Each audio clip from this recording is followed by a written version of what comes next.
평안한 하루 보내고 계시죠? 청년국 트윈 프로젝트 큐피트 세 번째 시간입니다. 이틀 정도 영상을 보면서 큐티를 해본 청년들의 피드백을 제가 속속 들을 수가 있었습니다. 대체적으로 너무 좋았다, 계속 이렇게 올려주면 어떻겠냐라는 의견도 다수 있었습니다. 이제 내일부터 3일 동안엔 김용찬 전도사님께서 나오셔서 이 시간을 인도하실 텐데요. 그런 부탁이 더 늘지 않을까 그렇게 생각합니다. 한번 제가 임원들과 상의해보고 여러분의 큐티를 도울 수 있는 다양한 방법이 어떻게 될까 다시 한번 그렇게 알려드릴 수 있도록 하겠습니다.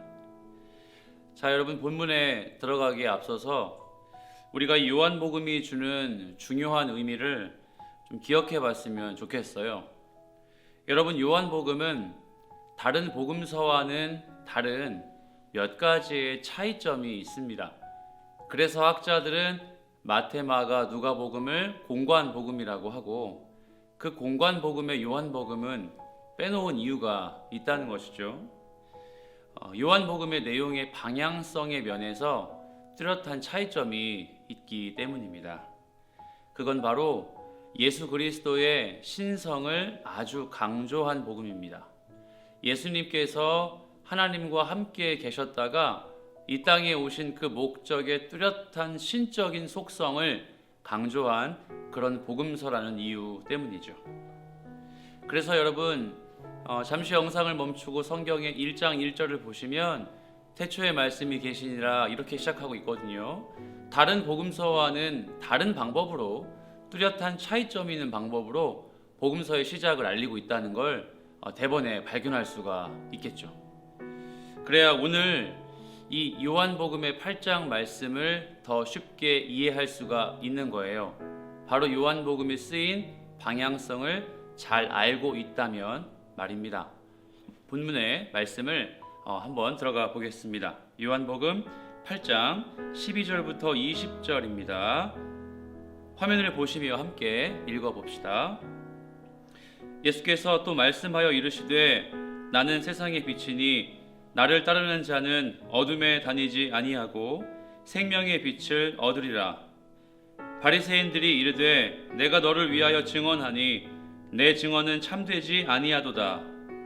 예수께서 대답하여 이르시되 내가 나를 위하여 증언하여도 내 증언이 참되니 나는 내가 어디서 오며 어디로 가는 것을 알거니와 너희는 내가 어디서 오며 어디로 가는 것을 알지 못하느니라. 너희는 육체를 따라 판단하나 나는 아무도 판단하지 아니하노라. 만일 내가 판단하여도 내 판단이 참되니 이는 내가 혼자 있는 것이 아니요 나를 보내신 이가 나와 함께 계심이라. 너희 율법에도 두 사람의 증언이 참되다 기록되었으니 내가 나를 위하여 증언하는 자가 되고 나를 보내신 아버지도 나를 위하여 증언하시느니라. 이에 그들이 묻되 내 아버지가 어디에 있느냐? 예수께서 대답하시되 너희는 나를 알지 못하고 내 아버지도 알지 못하는도다. 나를 알았더라면 내 아버지도 알았으리라. 말씀은 성전에서 가르치실 때에 헌금함 앞에서 하셨으나 잡는 사람이 없으니 이는 그의 때가 아직 이르지 아니하였음이로라. 아멘. 본문은 예수님과 바리새인들의 대화를 그리고 있습니다. 잠시 내용을 관찰해 볼까요? 예수님이 말씀하셨습니다. 나는 세상의 빛이니 나를 따르는 자는 어둠에 다니지 않고 생명의 빛을 얻으리라 라고 말이죠. 이 말씀을 들은 바리새인들이 어떻게 반응하죠? 너의 증언이 참되지가 않다 이렇게 얘기를 해요. 그 말에 예수님께서 다시 말씀하십니다. 내 증언은 참되고 나는 내가 어디에서 왔으며 어디로 가는지를 알고 있다. 그런데 여기서 너희는 바리새인들입니다. 바리새인들은 그것을 절대 알지 못한다라고 말입니다. 나는 그 누구도 판단하지 않겠는데 나를 보내신 이가 나와 함께 있고 그분도 누구도 판단하지 않는다고 말하고, 그리고 결정적으로 나를 보내신 이가 나를 증언하기 때문에 내가 하는 말이 참되다, 이렇게 이야기합니다. 여러분, 이 말씀을 듣고 바리새인들이 마지막으로 질문합니다. 내 아버지가 어디에 있느냐? 예수님이 또 대답하셨죠. 너희는 나를 알지 못하고 내 아버지도 알지 못한다 라고 말입니다. 나를 알았다면 너희는 내 아버지도 알았을 것이다. 여러분, 요한복음이 참 어려운 성경입니다. 도대체 예수님은 바리새인하고 어떤 대화를 나누시는 걸까요? 그냥 본문의 내용을 보고 있으면 이거 어떤 말씀을 하시는 것일까 사실 뚜렷하게 여러분의 것으로 만들기가 어렵다 생각을 합니다. 저도 그랬었던 거거든요.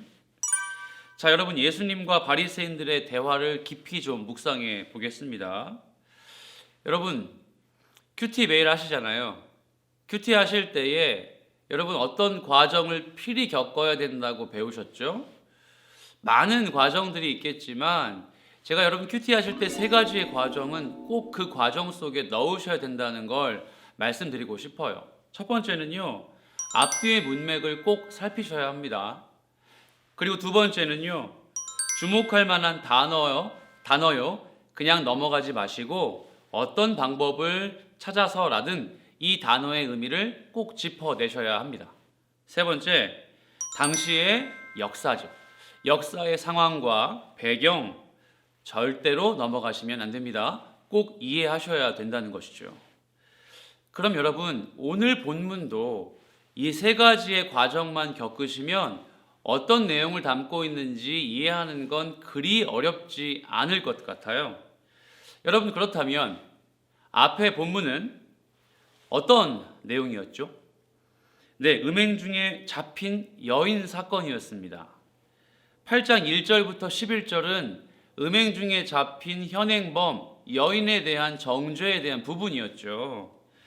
예수님께서 이 여인에게 마지막 구절에 어떻게 말씀하셨냐면, 나도 너를 정죄하지 않을게, 내가 널 정죄하지 않을게, 이렇게 약속하셨고, 그리고 이런 말씀도 하셨죠. 다시는 가서 죄를 범하지 마. 그럼 오늘 본문과 8장 12절 말씀과 잘 이어지면 되지 않겠습니까? 근데 12절 말씀을 보면 어떻게 나와 있습니까? 예수께서 또 말씀하여 이르시되, 본문의 내용과 바로 앞달락의 내용이 이어지지가 않는 것 같아요. 오늘 본문은 바로 앞달락의 음행 중에 잡힌 여인 사건보다 더 앞에 있거나 뒤에 있거나 하는 것 같은 느낌을 좀 받습니다. 바꿔 말하면 이어지지가 않아요. 그러니까 12절 말씀에 잘 보십시오. 또 말씀하여 이르시되, 뭔가를 말씀하셨다가 또 말씀하시는 거거든요. 그럼 예수님께서 여인에게 말씀하시다가 또 말씀하셔야 되는데, 사실 보면 누구와 예수님의 대화입니까? 바리새인입니다. 정리가 되죠? 바로 8장 1절부터 11절까지의 내용과는 좀 거리가 있는 부분인 거예요. 그럼 여러분, 한 가지 질문을 드려보죠. 이 본문은 어떤 내용에서 이어진 게 분명합니다. 또 말씀하여 이르시되 라고 했기 때문이죠. 그게 어디일까요? 바로 7장 전반부, 중반부의 내용입니다. 바꿔 말하면 바리새인은 예수님과, 예수님은 바리새인들과 계속적으로 논쟁하고 있었습니다. 어떻게 하면 예수님께 책을 잡을 수 있을까? 이를 고발할 수 있을까? 그렇게 혈안이 되어 있는 이 바리새인들의 모습을 우리는 처음 보는 게 아니란 말이죠. 한 가지 질문이 생기는데요. 오늘 본문의 내용과는 좀 동떨어지지만 여러분께 큐티를 하시면서 한 가지 숙제를 드리고 싶은 거예요. 8장 1절부터 11절까지의 이 간음 중에 잡힌 여인의 이야기를 어떻게 바라보면 좋을까? 아니, 또 말씀하여 이르시되라고 했는데 이 본문은 갑자기 왜 이 자리에 놓여져 있는 걸까라는 것이죠. 이걸 여러분 성경의 정경화 작업으로 설명할 수 있어요. 성경은 사본입니다. 원본이 사본과 사본과 사본을 거듭해서 하나의 정상적인 정경이라고 하죠. 발을 정자를 써서 정경이 되었는데, 성경의 저자인 요한이 애초에는 이 복음서의 내용에 8장 1절부터 11절의 내용을 넣지 않았다가 후대에 정경화 작업을 하면서 이 부분을 끼워 넣은 것이죠. 그럼 질문할 수 있지 않겠습니까? 목사님, 그러면 이 성경은 거짓이 아닌가요? 그렇지 않습니다. 이걸 사본학이라는 단어로 신학적인 의미로 설명할 수가 있는데, 여러분 시간이 되시면 제가 특정한 유튜브를 좀 소개하는 게 무리가 될지 모르겠지만, CBS의 유튜브 CBS 아카데미라는 유튜브 채널을 보시면 성경의 사본학에 대한 강의가 쭉 나와 있습니다. 한번 좀 시간이 되실 때 함께 이 영상과 곁들여서 공부해 보시는 것도 나쁘지 않을 것 같습니다. 그리고 성경대학에서 성경의 영감설에 대해 우리가 공부한 적이 있거든요. 제자반 때도 하고 있습니다. 이 성경의 영감설로 설명을 해도 이 성경의 요한복음 8장의 내용이 이 자리에 끼워져 있다는 게 전혀 거짓일 수 없다는 걸 증명할 수가 있겠죠. 다시 본문으로 들어가 보겠습니다. 오늘 본문의 핵심의 상황이 바로 이어집니다. 예수님이 말씀하여 이르시되 나는 세상의 빛이다. 주님은 스스로 자기를 세상의 빛으로 소개하십니다.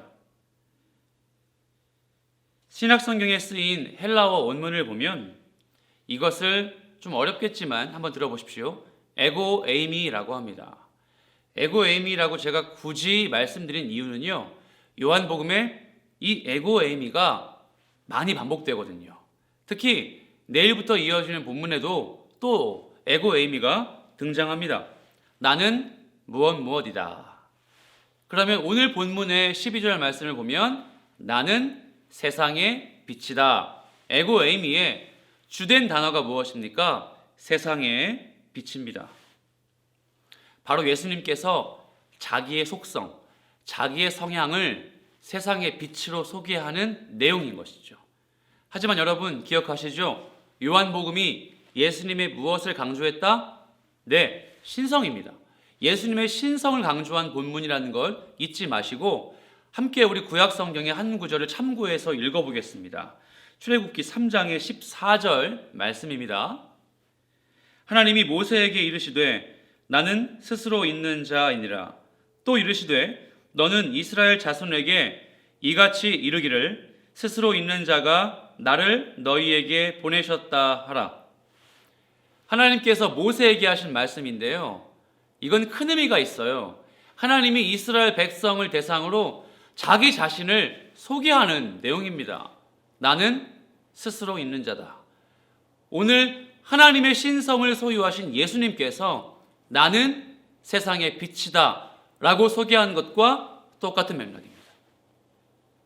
구약의 하나님께서 하나님 자신을 스스로 소개하시는 이 대표적인 출애굽기 3장 14절의 말씀과 같이 예수님이 자기 자신을 그렇게 소개하는 겁니다. 그런데 어떻게 소개하죠? 빛입니다. 요한복음의 저자인 요한은 세상의 빛이라고 소개합니다. 여러분 성경에서 빛이란 단어가 전혀 생소하지 않아요. 성경의 많은 부분에서 빛을 여러 가지 모습으로 비유로 설명하고 있습니다. 빛이 많이 등장했어요. 그런데 우리가 시간이 없어서 살펴보지 않겠지만 여러분에게 굳이 설명하지 않아도 빛이 어떤 느낌인지 아시죠? 빛은요, 영롱함을 가지고 있죠. 빛은 밝습니다. 그런데 요한복음의 저자가 세상 가운데 빛이라고 합니다. 그러면 어두움 가운데 밝게 비추어지는 빛이라는 것을 오늘 요한복음의 저자가 예수님의 속성으로, 예수님의 신성으로 그걸 설명하고 있다는 것이죠. 그런데 여러분, 저는 이 구절을 보면서 좀 이렇게 정의해 보았어요. 세상에서 단 하나의 도드라짐. 세상에서 단 하나의 도드라짐입니다. 빛은 세상에서의 영롱한 빛입니다. 빛은 어두움 속에 유일무이하게 드러나는 그런 밝은 것이죠. 도드라짐입니다. 예수님께서 곧 하나님이시기 때문에, 예수님께서 하나님이 가지고 계신 그 빛의 속성을 갖고 계셨기 때문에 예수님 자신을 세상의 빛으로 소개합니다. 여러분, 빛은 어떤 역할을 할까요? 빛은 어두움 속에 그 빛을 드러내주겠죠. 여러분, 빛은 어떤 역할을 할까요? 거룩한 하나님의 모습을 밝혀주겠죠.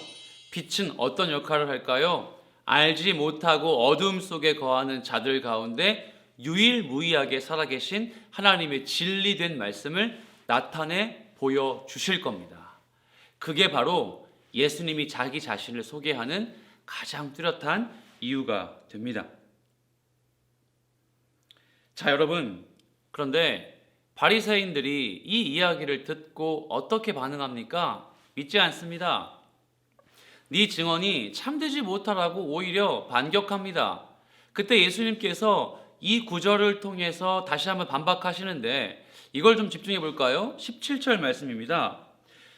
너희 율법에도 두 사람의 증언이 참되다 기록되었으되. 자, 여러분 기억하시죠? 유대인들에게 재판에 회부할 수 있는 증인의 수가 최소 몇 명이라고 했죠? 2명입니다.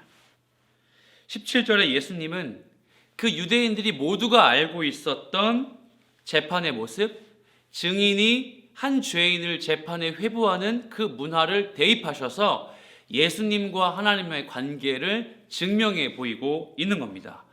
2명의 증인이 재판에 회부하는 사건이 맞다면 나와 하나님과의 관계도 이 두 관계 때문에 참 진리가 맞다. 그걸 내가 증언하고 있다. 이 말씀을 하고 계신 겁니다. 그런데 여러분, 더 놀라운 사실은 본문 내내 흐르고 있는 예수님의 어법이에요. 예수님의 어조예요. 잘 보십시오. 살아계신 하나님 아버지를 이야기하시지 않아요. 하나님을 직접적으로 드러내 보이지 않습니다. 왜 그럴까요? 당장 지금 하나님의 이름을 말하고 하나님의 신성에 대해 거론한다면 그를 바리새인들이 신성 모독으로 고발할 것이기 때문입니다. 예수님은 바리새인들에게 하나님, 그 예수님을 보내신 하나님의 실체를 정확하게 말씀하지 않으셨습니다. 바로 하나님의 때가 아직 이르지 않았기 때문입니다. 사랑하는 여러분, 예수님이 에고에임이 나는 무엇이다 라고 하시지만 예수님이 정확히 하나님의 이름을 말씀하시지 않고 바리새인들이 그걸 믿지 않고 있는 이 상황을 직면해 볼 때에 여러분, 우리에겐 느낀 점이 좀 있지 않겠습니까?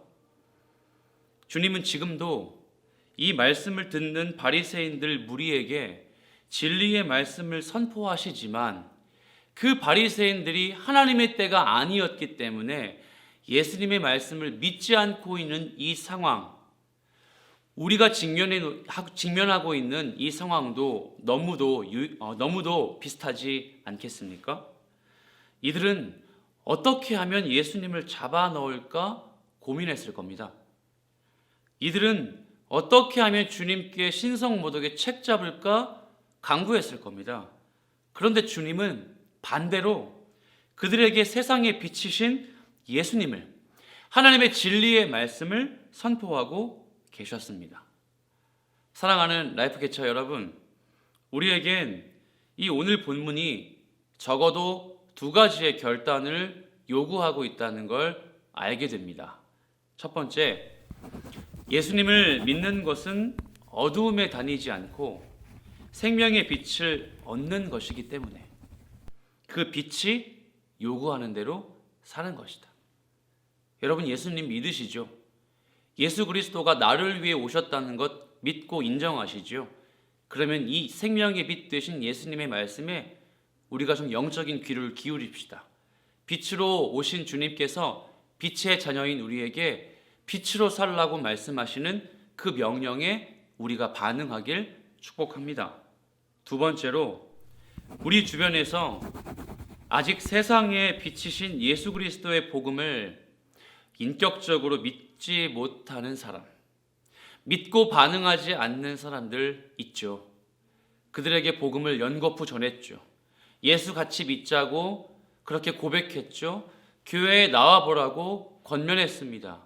하지만 요지부동하죠. 우리의 말에 반응하지 않는 불신자들을 보게 됩니다. 게다가 이 상황이 어떻죠? 코로나19 때문에 교회가 받는 시선이 사실 여러분 너무 어렵고 힘이 듭니다. 우리가 복음을 전하는 건 하나님의 때가 언제인지 알지 못해서 지금 전할 수조차 없는 상황이 현실입니다. 그렇다면 복음 전하지 말아야 될까요? 할 만큼 했으니까 예수님의 빛 되신 그 속성을 전파하는 것 다음으로 미뤄야 할까요? 아니요, 그렇지 않습니다. 우리가 어조로 고백으로 예수님을 전하지 못할지라도 우리의 삶의 모습으로 행동으로 영롱하게 비추어지고 도드라지는 예수 그리스도의 진리의 말씀을 나타낼 수 있다는 사실입니다. 사랑하는 여러분, 빛의 역할로 소명받은 그리스도인의 모습으로 오늘 하루를 승리하시길 저도 기도하고 저도 함께 결단합니다. 이 하루가 열매가 있길 바랍니다. 함께 기도하죠. 하나님, 오늘 말씀은 우리에게 유난히 찔림이 있습니다. 세상의 빛으로 오신 예수님 때문에 빛의 자녀가 되었음에도 불구하고 그 역할을 잘 감당하지 못하는 우리의 현실 때문입니다. 하나님, 우리의 부족함을 고백하오니 용서하여 주옵소서. 그리고 이 땅을 다스리기에 부족함이 없으신 예수님의 권위에 순종하는 저희가 제가 되도록 인도해 주옵소서. 그리고 삶의 실질적인 결단으로 이어질 수 있도록 도와주시옵소서. 예수 그리스도의 이름으로 기도합니다. 아멘.